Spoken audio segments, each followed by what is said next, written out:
Welcome, everybody. My name is Mina Jane. I'm the director of the Ashland Public Library in Massachusetts, and I'm here with Chris Bensch, the vice president of the Strong Museum, National Museum of Play, as we were saying in Rochester, New York. And he's going to be talking all about this museum and his collection. And oh, I've been talking to him for a few minutes, and I cannot wait for this chat. I want to say a couple things first. Thank you to the Friends of the Ashland Public Library who support all of our programming. I'd also like to thank Chris for letting us share this program with several other libraries because when libraries work together, we just make magic. So Chris is going to be talking for a while. He's got his slides. If you have questions, please put them in the Q&A, and I will ask him the questions at the end of his presentation. I will be turning the chat off during the slides just so that nobody gets distracted. So welcome, Chris. Thank you so much for being here. I have to say, when I emailed you and you responded right away and we put this on the calendar, I was like, that's how a program should happen. Well, I was so thrilled, Mina, to be part of this and to get the word out about the Strong Museum to a wider audience because we're not the best known museum of the world, and we want to make more people aware of what we've got to offer. So that's what I'm going to talk about tonight. And what I call this is even bigger and better, the new expanded Strong National Museum of Play. Now, we've been around for a little while. We opened to the public in 1982. The Strong Museum is the offshoot of an eccentric, wealthy benefactor. Folks in the Boston area know Isabella Stewart Gardner for a similar sort of pattern. Only our founder, Margaret Woodbury Strong, did not put any sorts of restrictions upon what sort of museum would grow out of her massive and extensive collection. And we have continued to morph and grow over the decades since the museum opened. And in 2002, we changed our mission to be all about play. There were other museums doing American history and how everyday life works for everyday Americans. We felt that we had a unique qualification with our collection of toys, dolls, and games to be the toy box for the nation and maybe even the world. So let's take a look. Now, if you are a little closer to us, you might have seen billboards like this one. The Strong has been promoting itself more and more widely. This year, we're expecting to draw about 750,000 people to the museum. And that's a big change from when I joined the staff in 1989, and we got about 80,000 people a year. Now that is more like we get in a peak month of August, for example. So things are going really well for us. And a year ago, in June, we opened a massive expansion. The front of the museum now looks this way. At the far left of this image, you can see sort of a rainbow effect. That is colorful beams wrapping our 1,000 space parking garage. And that sort of amoeba-shaped device is a 5-story staircase and elevator tower that connects to the museum proper on the right side of your screen. Once you come inside, there's a lobby that welcomes you, gets you into the museum. And if you look up, you see twinkling LED butterflies. Why butterflies, you may say? It's because we have a year-round butterfly garden. And this is kind of our tribute to those real live butterflies and a way of connecting all of the facets of the museum in one great package. And I should step back for a moment and talk, as I mentioned, about our founder, Margaret Woodbury Strong. She was the only daughter of wealthy parents, a really good gig if you can arrange it, not one that I lined up for myself. But and she was the heiress who inherited an amazing fortune. Her mother's family was in flour milling. Her father's family was in buggy whips. This is at the turn of the 20th century. He was savvy enough to get out of the buggy whip business as cars came in. And they had met this guy in Rochester, New York, named George Eastman, who said, "Wouldn't you like to get in on the ground floor of my new little company, Eastman Kodak?" They did. They had a family principle of never selling their Eastman Kodak stock, just letting the dividends accrue. And by the time Margaret Woodbury Strong died in 1969, she was the largest individual stockholder in Eastman Kodak. So between her massive collection that she amassed and her fortune that she set up as a trust to benefit the museum, we're very fortunate to have someone with so much foresight. Just steps around the corner, we know that museum going can be a hunger-inducing process. So we have a spacious food court area where we tell you, because we're a museum of play, that it's okay to play with your food, quoting Chef Emeril Lagasse. Just ahead of that is a 1917 carousel. This is a little smaller than most carousels you might see because it was a traveling carousel for carnivals that traveled around the country. So more manageable, it allowed it to be broken down and moved umpteen times. It's in a glass covered atrium right next to a 1956 chrome diner that was originally in Williamsport, Pennsylvania. It is also another food service inside our space. And what all those zigzagging beams above it and up to the skylight are a high adventure ropes course that takes people up 3 stories. If you have a taste for heights, I do not. I let other people do that. But I never thought that I would be working in my second floor office and having people go by my office window on a zip line. So it's an adventuresome kind of play. And one of the things we want to emphasize is risk play taking and sort of extending your comfort zone is an important psychological part of play. Steps ahead of that, we have a massive saltwater aquarium that we call Rainbow Reef because exploring nature is another element of play. We've got a very capacious, stretchy sort of definition of play, and we don't actually ever define it in so many words. We all know play when we see it. Uh, I love to garden. If somebody told me to dig a ditch, I would feel really cranky about that. But if it's me deciding that I'm going to plant 500 daffodil bulbs in my yard, that is play to me because it's self-directed. It's something that I find fulfilling. And that's one of the key elements of play is that self-directed quality. Because our aquarium was such a hit, we decided to create this interactive electronic digital aquarium. So the scene on the right is 2 lenses on that aquarium. And what's going on the left-hand side of your screen is there's a scanner. Kids and grown-ups color pictures of different fish. They lay them face down on the scanner. They see it pop up in that screen above it, and it, quote, swims into the aquariums on the right-hand side of the screen. So that is an incredible effect. You watch your fish swimming in the aquarium around others that people have created. It's a real sense of power and control.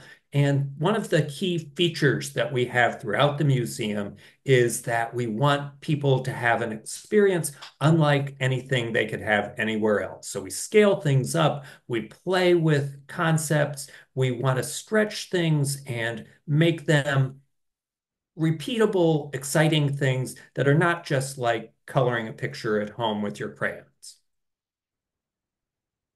As part of our expansion a year ago, we added this play lab. We didn't have a dedicated classroom space, and this is open every day of the year.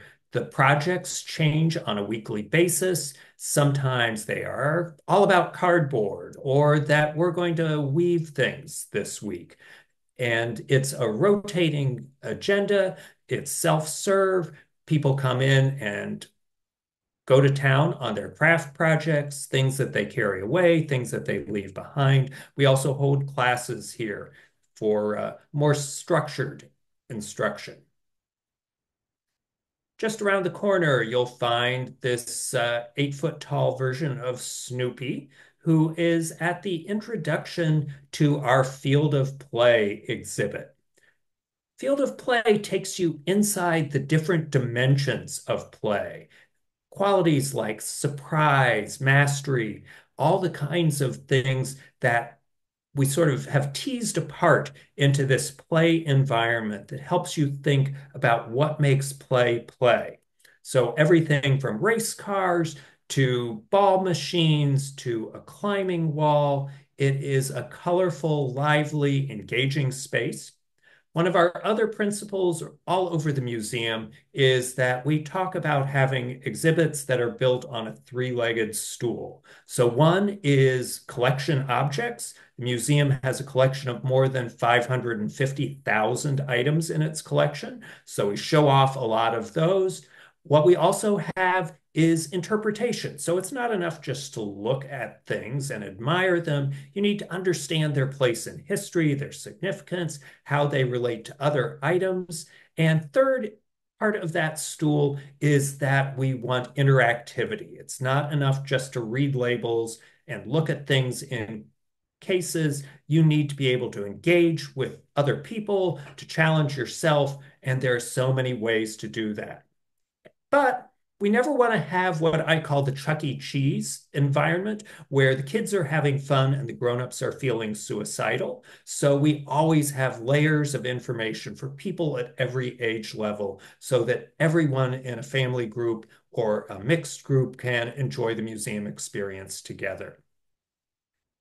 Next thing you'll find is our reproduction of Sesame Street. This is our longest running exhibit. It opened in 1997. You see Big Bird waving from a window there at the left side of the image. And on the right is the iconic 1, 2, 3 Sesame Street stoop. That is one of our big photo ops for the museum. This was the first Sesame Street exhibit that what was then called Children's Television Workshop allowed anywhere, and it is one of our most popular, and we have adapted it as the years have gone by. So back in 1997, Elmo wasn't a part of the show, so we totally revised one portion of it to become Elmo's World so that furry red monster could have a place of his own. There are also things to do like drive a taxi or run Cookie Monster's food truck. So all of those things really get kids and grown-ups into the learning, the lessons of Sesame Street. There's all kinds of reading possibilities throughout that space and lots of ways to engage with the familiar elements of the show. And throughout the museum, there are book nooks, as we call them. The Strong is one of only a handful of museums in the nation that is a public library branch. So everywhere you see books around the museum, if you have a county library card, you can check out a book, return it anywhere in the county system, and let your learning and experience continue on even after you've left the museum's doors. One of probably our most heavily utilized square footage in the museum is our miniature Wegmans Super Kids Market.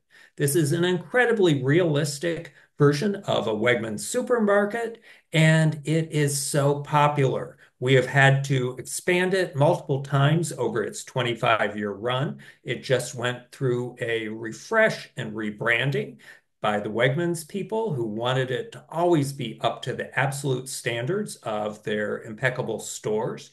There's so many ways to play, whether you're staffing the bakery, whether you're stocking shelves, whether you're just a shopper. And of course, what everyone wants is to be a supermarket checker. But before we get there, I should talk about our toddler areas. So in contrast to amusement parks who say you must be this tall to ride this ride, we have areas of the museum like this miniature organic farm that you're required to be this short to go inside. We never want the youngest kids to feel like they're being overrun by their older siblings or other kids around. So this is a toddler only area.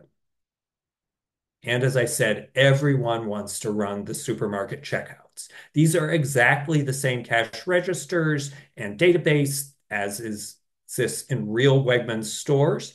And we do grown-ups only night 4 times a year that we call happiest hour. That is available to people 21 and over. You can get adult beverages, and the grown-ups want to run the cash registers here. Even though they are very familiar with shopping at full-size Wegmans, this is somehow more fun because it's miniaturized, and once again, you're the one in control of the play.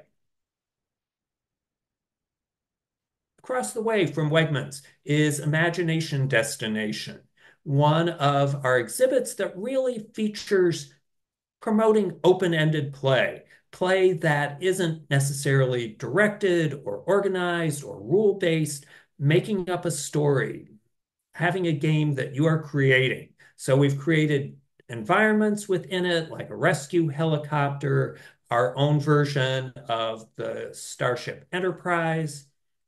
There's another toddler area, this one that makes you feel like a little bug walking through a magnifying glass into a honeycomb and flower-laden area.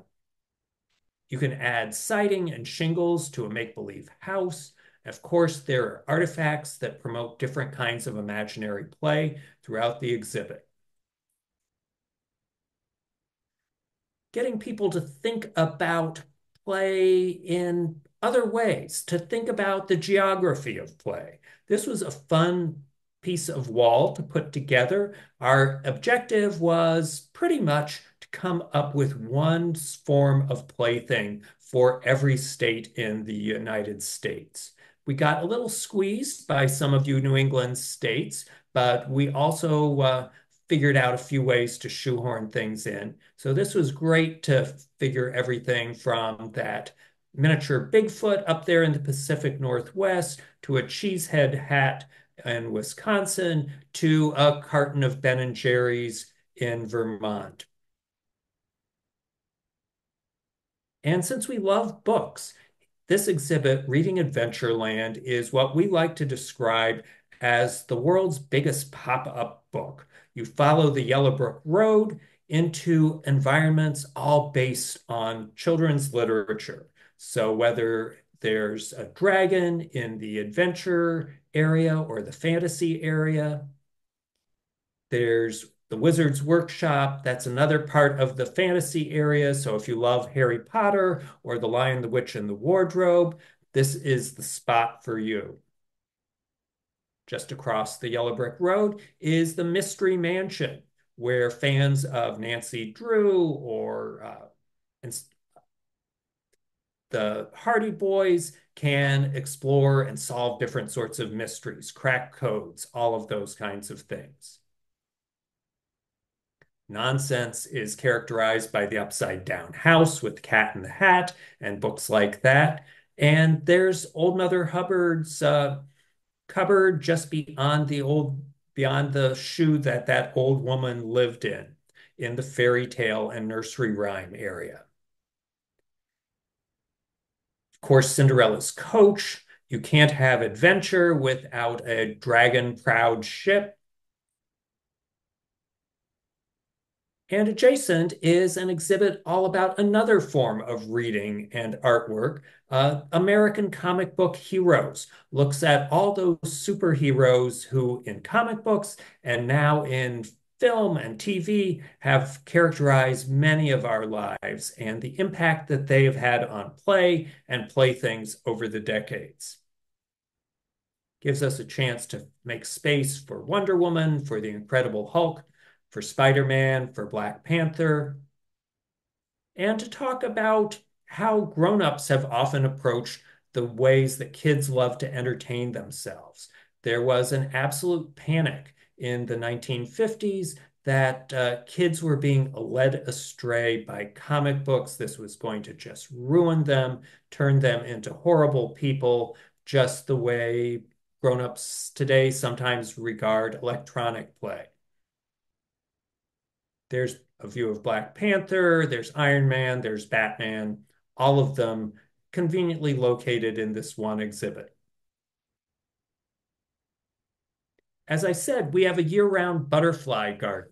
that at any one moment has hundreds of butterflies flying in a tropical environment with orchids, palm trees. It's my little tropical getaway in February without needing to hop on a plane or get out my passport.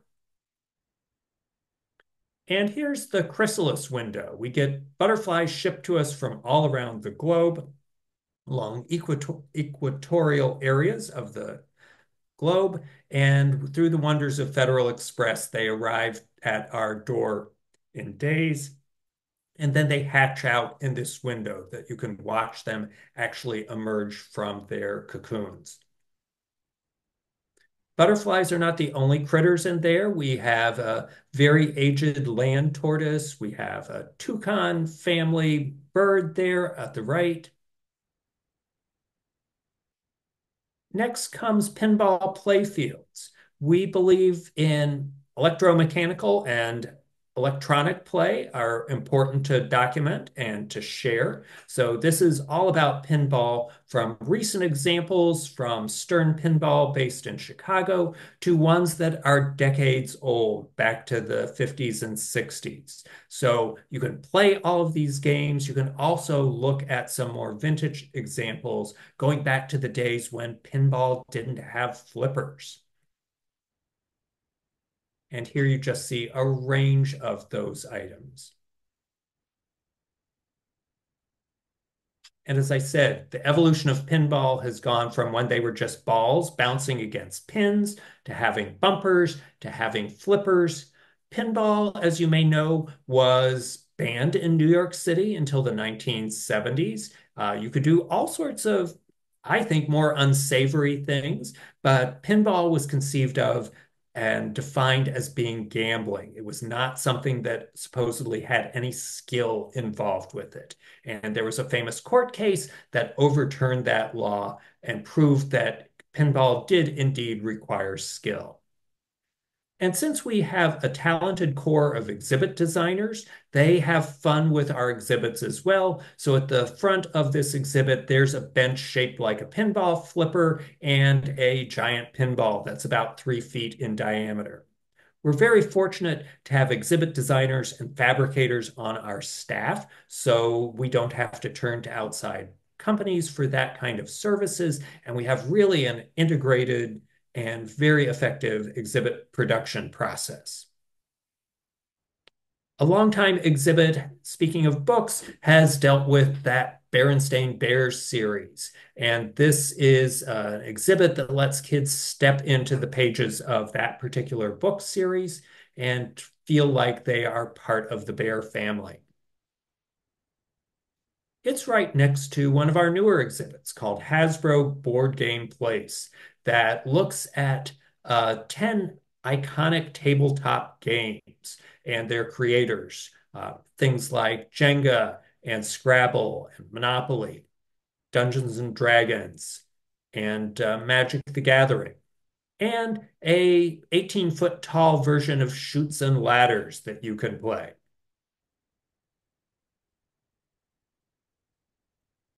By this point in the museum, maybe you're feeling a little hungry or tired. So this is the far end of the museum from where we entered. So we've created this little cafe, Puppy's Game Cafe, where you can not only get a little sustenance, some coffee, but we have a selection of games that you can play while you are resting a little before the rest of your visit at the Strong. And outside the doors at that part of the museum is our first ever outdoor exhibit. This is called Hasbro Game Park, and it features 8 iconic tabletop games from the Scotty playing piece from Monopoly. You see giant Scrabble tiles there at the far corner. Of course, they've got to spell out the word play, and it's a great place to explore. It's 18,000 square feet and includes everything that can engage. And it is accessible in any number of ways. So I remember growing up in the 1960s with playground merry-go-rounds that were metal devices that you had to step up onto. So this merry-go-round device that you see there that we concluded looked exactly like the spinner in the game of life is one that you can roll aboard in your wheelchair or your mobility scooter. There's no stepping required. And you can see from the crowd of kids clamoring all over it that it is incredibly popular. And there, beyond them, on the right-hand side of the image, is a tumbled set of Jenga blocks that is a balancing area. Of course, there've got to be photo ops, and we couldn't resist creating a jail part of the Monopoly board for you to pose in. But the signature piece of this part of the museum is our 20-foot tall fire breathing dragon. Her name is Tiamat. She's a five-headed dragon from Dungeons and Dragons. And periodically, when you press her polyhedral die on the base of that sculpture, she breathes out actual fire. She also breathes out steam. She roars. I never thought in my museum career I would need to know the difference, what color flames we wanted to have. I've now learned that propane makes better colored flames than natural gas. So I'll let you in on a secret. Tiamat is powered by propane. You can play a person-sized version of Simon, that electronic follow the leader game. And we also have an artificial turf playing field where you see people engaged in backyard checkers, hula hoops, all kinds of play.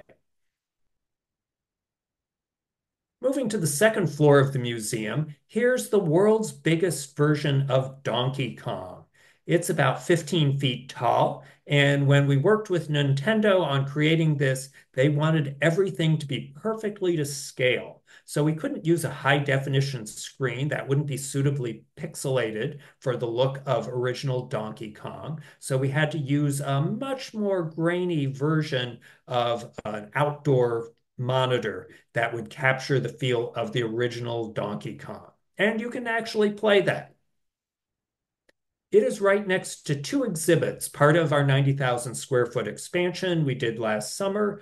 One of them is called High Score. It's a look at the history of video games, and it is the home to our World Video Game Hall of Fame, where for a little more than half a decade, every May we have inducted new video games into the Video Game Hall of Fame that are ones deserving of commemoration and memory for the impact they've had on play and games and culture.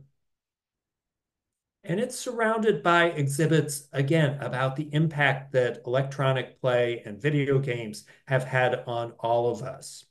Video games, as you may know, are a bigger business in money terms than movies and music put together.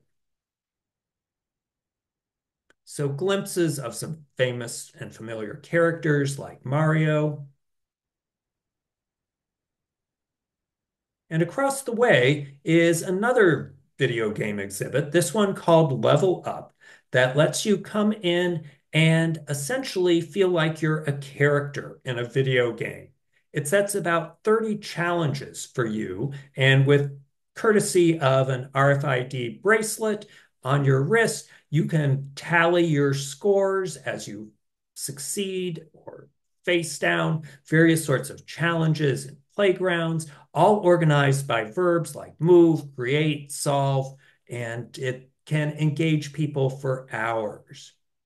You can also assemble your own museum of video game history. These supposed vending machines let you pick which artifacts from the museum's collection you want to load onto your RFID wristband to assemble your own customized, curated video game museum.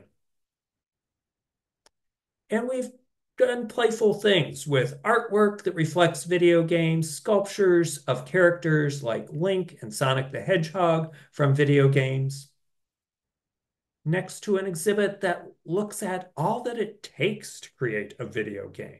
This is about the series Age of Empires and the kind of layers of craft and ingenuity and talent that it takes to produce a big budget complex video game like Age of Empires and its series.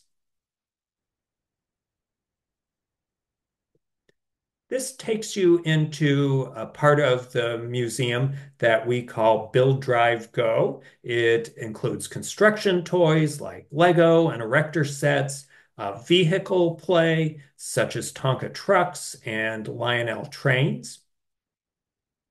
And here you see just a few examples of various sorts of vehicles across time, giving you a sense of evolution and progression in playthings. And it abuts an exhibit called Play Pals that looks at imaginary play with dolls, action figures, toy soldiers, stuffed animals, all of those kinds of things. One of the favorite refrains that I hear all over the museum is people of every age saying, I had one of those. And that sense of recognition that here I am in a museum, part of my past, that's really powerful.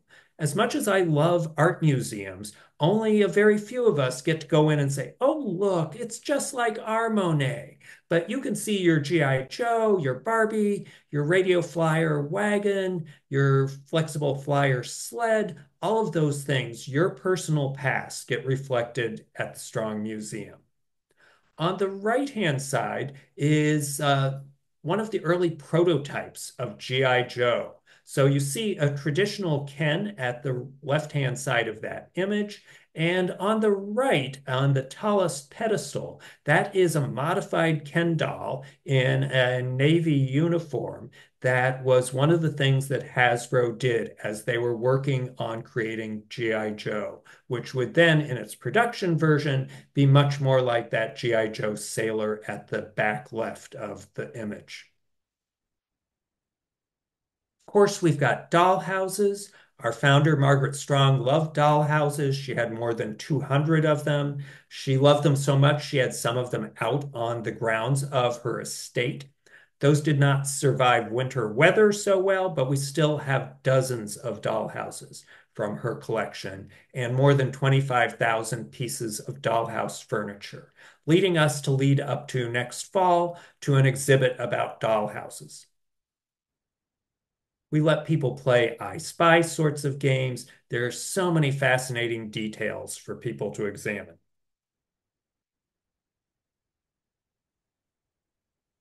And some people have gotten super creative with things that are akin to dollhouses. These are miniature rooms created by a woman near Indianapolis, Indiana. And she didn't have a big budget to buy expensive dollhouse custom furniture, things that are on a 1 inch to 1 foot scale. Uh, so she did the next best thing. She took Barbie dolls and dolls of that size and created her own miniature rooms, creatively adapting things like earring trees into racks for shoes in a store. So she created settings as well that you don't always see in doll houses, like an antique store or a vintage clothing shop or the bakery and candy shop that's at the bottom of the screen. At the center of the museum's second floor is an exhibit called America at Play that looks at the way play has transformed or stayed the same across the decades. And we have a timeline of play that takes you through the 20s, into the 30s and 40s, up into the 1940s to 60s period, right on up to the present, with so many things that resonate with lots of museum guests. And we provoke people to think about things. Here's a fishing boat. Is fishing play? If you're fishing to actually get dinner because you really need that for your family's sustenance, maybe that doesn't feel so much like play, and maybe it's not play at all. And in that space are some of our iconic objects. So that red box on the left-hand side is the biggest ever erector set that was ever produced. It was made in the early 1930s, a really bad time for the Gilbert Company to be producing a huge and expensive set of erector parts. And on the right-hand side is the very first Monopoly board that Charles Darrow made as he was creating that iconic American tabletop game.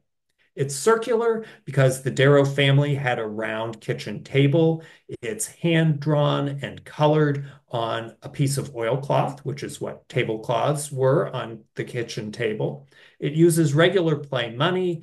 The property cards are hand typed. It uses Cracker Jacks and other tokens as the playing pieces. It is uncanny to see how much this resembles the production versions that Parker Brothers would put out just a few years later that swept the world and became probably the best-selling board game ever.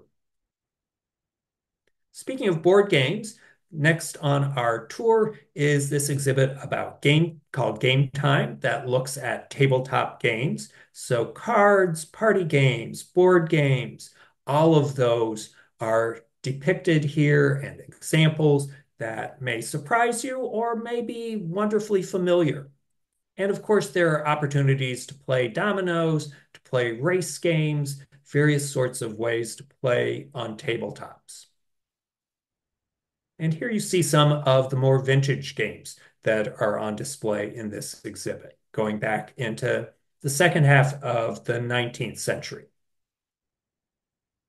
We also included some jigsaw puzzles in this space. We have more than 8,000 jigsaw puzzles in the museum's collection, so we brought out some particularly beautiful and impressive ones that are way harder than I would want to challenge myself with. It's an adjacent to an exhibit called E-Game Revolution that actually just closed a couple weeks ago as we produce a new exhibit about electronic play called Infinity Arcade, all about the experiences of arcades. So you won't actually see this in the museum anymore, but it gives you a feeling of the evolution of both video games and the evolution of the Strong Museum because we are constantly changing, evolving. We always want to give people a reason to come back. So this was the arcade portion of that exhibit. That's getting even bigger and better and more engaging. And finally, we reach our National Toy Hall of Fame gallery. Since 1998, we've been inducting toys into the National Toy Hall of Fame every November. That's when it started. The Strong got it from a museum in Oregon in 2002. And last year, we celebrated the 25th anniversary of the National Toy Hall of Fame. 84 classic toys are in the Hall of Fame, and most of them are displayed here in thematic cases from ones on the left that are all about physical play, things like kites and big wheels and skateboards, balls of different sorts, frisbees. And on the right-hand side are toys that deal with imaginary play. So dolls and doll houses, teddy bears, hand puppets, all of the kinds of ways that we play with our imagination as well as with playthings. And recent inductees have been things like the Top and Light Bright, baseball cards, and Nerf got in last year, along with Cabbage Patch Kids and the iconic Fisher-Price corn popper. And as I said, we always want to scale things up, make things different, make them more than you might expect. So this is what we call a crayon piano. You wave your hand over those sensors on the half pieces of crayon, and you can play a beautiful tune and adjust the volume by raising your hand lower or higher from the sensor. And we couldn't have boxes of toys to play with in this space. It would get too cluttered. So we have a virtual electronic playroom that allows you to step in and pick up things on this massive screen. And we also look at the people behind the playthings. We are the place that recognizes the people in the Toy Industry Hall of Fame that recognizes the people behind the playthings, and then this case recognizes some additional folks like Lonnie Johnson, who was the NASA scientist who created the Super Soaker, or Leslie Scott, an Englishwoman living in Kenya who created Jenga. And closer to home is David Mullany, who is the person in Connecticut who invented the wiffle ball. And we also let you draw your self-portrait via a supersized version of an Etch-a-Sketch. So in a few minutes, you have covered a museum that fills an entire city block. There is so much to explore. The Strong Museum recently introduced 2-day tickets because people couldn't do it all in a single day. And I hope that perhaps I've inspired you to think differently about toys and maybe come pay us a visit. You know that we want to, Chris. Wow. I don't even know where to start, but I have a couple of questions and then I'm going to get to some questions from the audience. I'm going to open up the chat again if you all want to chat with each other about things that you saw that you remember or or your favorite things. I'm a dollhouse person, so I am all over those dollhouses. Um, but Chris, before we started this talk, you actually said that you had originally thought you might be a librarian. And I just think the way that you spoke about this museum with its bookstores and its commitment to storytelling really makes me think that you found the perfect job for you. It is. I was a history and English major in my undergraduate degree. I love history, but I also love telling stories and the stories about other people. And I feel like I've got the best of both of those worlds, that I get to understand America's past and also tell those stories to people who might not be familiar with them. Hmm. Yeah, I just think that like we don't think of play as important as some of the other kind of artistic expressions, but for children, they're really the only ones. Right. Well, I had a visitor not long ago who said, there are aviation museums all over the country, but only a few people care about airplanes.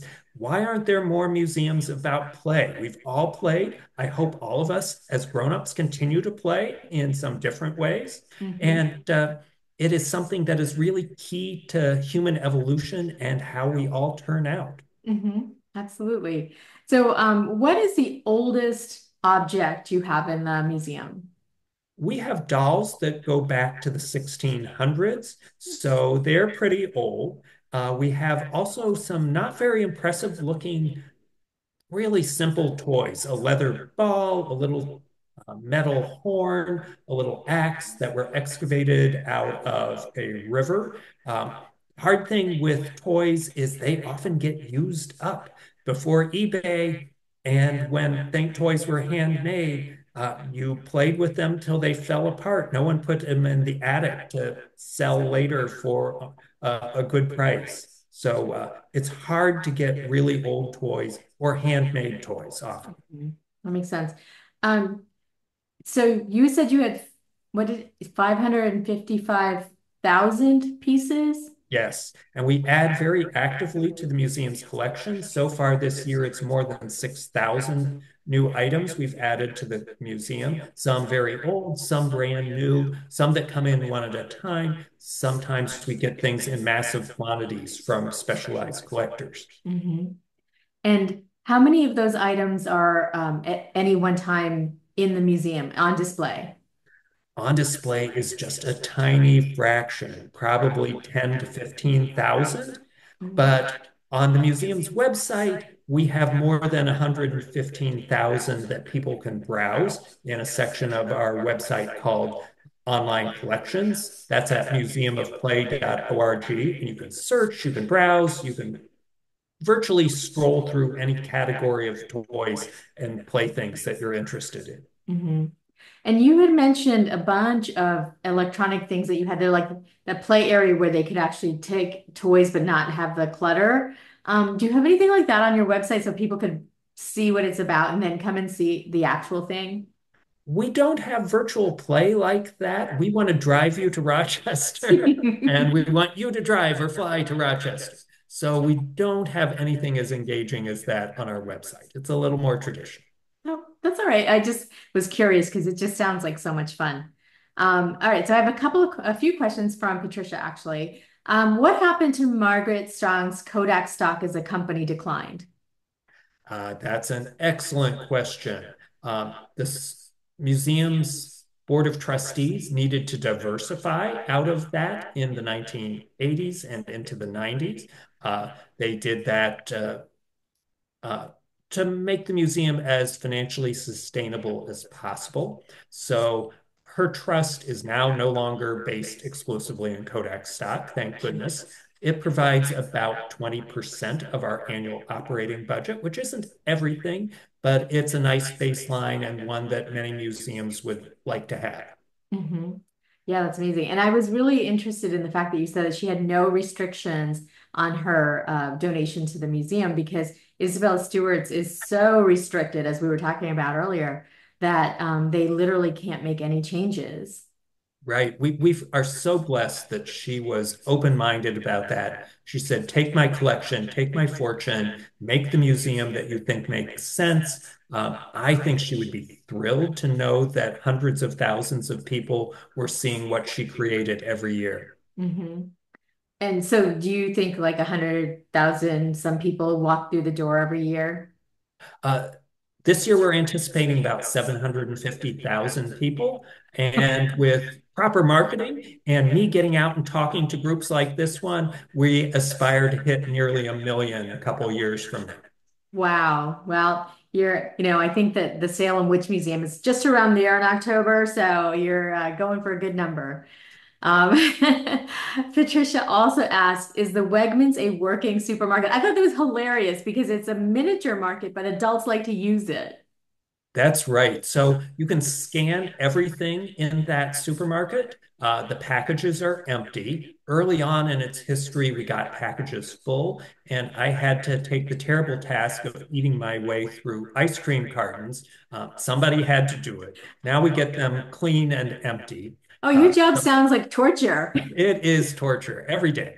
So kids shop. And then when the system works right, they not only run the checkout and fill their cart, but then they restock the shelf so that that isn't a massive task for our staff. So Mhm. it's sort of a circle of life things when it works right. hmm That's great. I love that.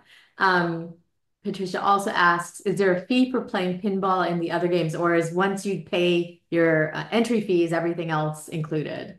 There are many, many things that are free, but many of our pinball and video games require tokens. So they're at the very reasonable rate of four for $1. Try that doing that at Dave and Buster's or places like that. And it's also a way because we have two full-time staff people who do nothing but keep our electronic and electromagnetic games operating. So by charging for them, we help defray those costs. And we also make sure that people don't just park themselves there and spend the entire day and hog a game. Oh, my son would be there like all day long. Um, so this question is, what are some ways the Strong has or envisions connecting with professional game design communities? We are reaching out constantly to people in the video game and the analog game business. We want to capture their histories, their stories. We have a research library with more than 250,000 volumes and archives. And so we are capturing people's histories of their careers, important company histories. We are also more recently the National Archives of Game Show History. No one in the country was collecting game shows, so we are collecting game show materials. I had colleagues today who were on the Sony Studios lot looking at the original puzzle wall from Wheel of Fortune that we hope to bring to Rochester next year. So we are very interested in the different ways that people play and getting the stories of the people behind them. hmm And what have you thought has been the more recent, like in the last maybe 5 years, drive for the Strong Museum? Has it really been the history of like objects, or it has been the future of play? We're historians, so we're not good when reporters call up and say, "What do you think is going to be the hot toy this year?" We will document that, but we don't have a crystal ball or even a magic 8 ball that tells us those things.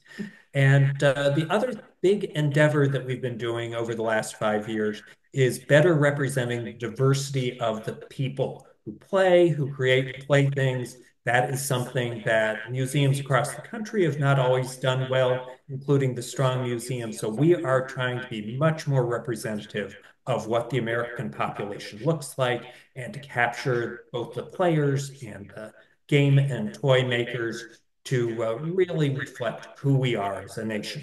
hmm can I just ask a question about that? How do you do that? How does a strong museum, create inclusivity within their collections and within their staff? It is something that is can be a challenge, especially as we go back in time and there were fewer representations or non-stereotypical or positive representations of people uh, from various different demographics. So we are looking to, it's easy with things like dolls. We can get dolls with different skin tones and hair consistencies and eye colors. Some of those are pretty obvious. Other places we want to seek out creators. So one of our proudest collections is from a gentleman who was the first person to create cartridges for video games. Before that, you basically got a game with that built in. You couldn't swap out different games. And he was a Black inventor, and he was the one who created that kind of technology. And we have some of his archives, his early products, and represent that kind of personal input into the world of play. Mhm. And most of your collections geared around toys. Oh, you had mentioned that this is the largest museum of play throughout the world. So are most of the collections geared towards American games and play, or is there a wider perspective? The toy industry for centuries has been a global one. So in the 19th century, all the best dolls came from Germany and France, for instance, and toy Mhm. soldiers came from England. So things have been sourced all over the planet for many, many years. Um, so we represent essentially how play happens and happened in North America. That's our area of specialization that we can really concentrate on. The one exception to that is video games, which are a global market and much more fluid and fewer barriers to that. So that's why we call our Hall of Fame for video games the World Video Game Hall of Fame, because it represents their impact all over the planet. Mhm. We have a question about what toys are nominated for this year's Hall of Fame. Oh, you're going to challenge me. The 12, I'm not going to remember all 12, but I'll say, let's see, Hess Toy Trucks, Transformers, My Little Pony, The Balloon, the card games, Sequence, and Phase 10. Um, I'm only up to six. I'm not doing very well on that. The stick horse is a new addition to that group.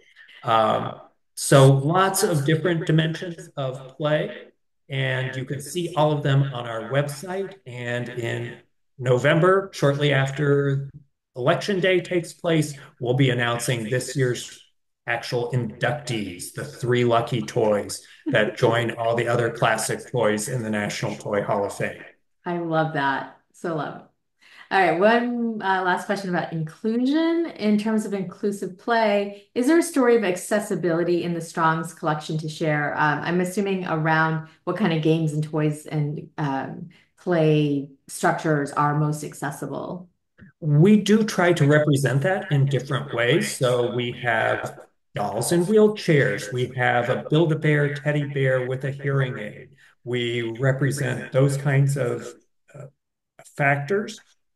We also are an accessible building. We're fortunate in being open since 1982, so everything is at grade. There are elevators all over, so it's accessible to people that way.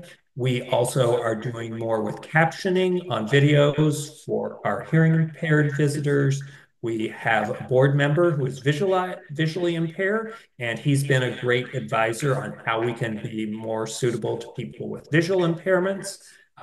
And we are also sensitive to our neurodiverse guests. We have something that we call Sensory Sundays, which are only open to 250 people, so the place is much less crowded. We Mm. turn down lights, we turn down sounds, so people for whom that is an obstacle can have a more serene experience within our space, which can be very lively and loud. And so we try to find all those different ways and are always looking for more to really reach out to people of all sorts of parts of our population. That's amazing. So many places don't think of those things. Okay, I have two last questions for you that are Okay. very difficult. One is, what's your favorite toy at the Strong Museum or object? Um, let's see. Our one of my favorite objects is one that we don't have on display. We call it the doll electric chair. It is about as big as you would need to fry an American Girl doll. It looks like it was made in the 1920s. It is not a salesman's sample or a patent model. It is somebody's creepy craft project. We don't know why it existed or where precisely it came from. We threaten every year to bring it out at Halloween. We have never done that yet, but it is something I take great joy in sharing with selected guests when we take them into collection storage. Oh my gosh. The, my brothers used to tear their heads off my Barbie, so I'm totally there. Guillotine Barbie. And what is your favorite story that you've heard about the Stronghold Museum or of a from a patron that has come there? All right. There's so many stories. What I loved hearing two 8-year-old girls walking through the museum's second floor, looking at the toys around them, and they said to each other, "Oh, remember when we were young?"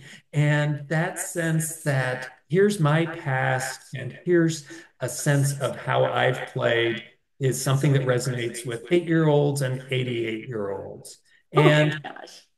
one story about the Strong Museum in the summer is at a quarter to closing, we have something called the Goodbye Parade, which is when kids and grown-ups come and get maracas and flags, and we're going to march, and we're going to march, and we're going to march you out the door, and we're going to slam that door behind you, because otherwise you would never leave the museum, Mhm. and we would never get to close up and go home. So it's a place that people want to stay all day, all night.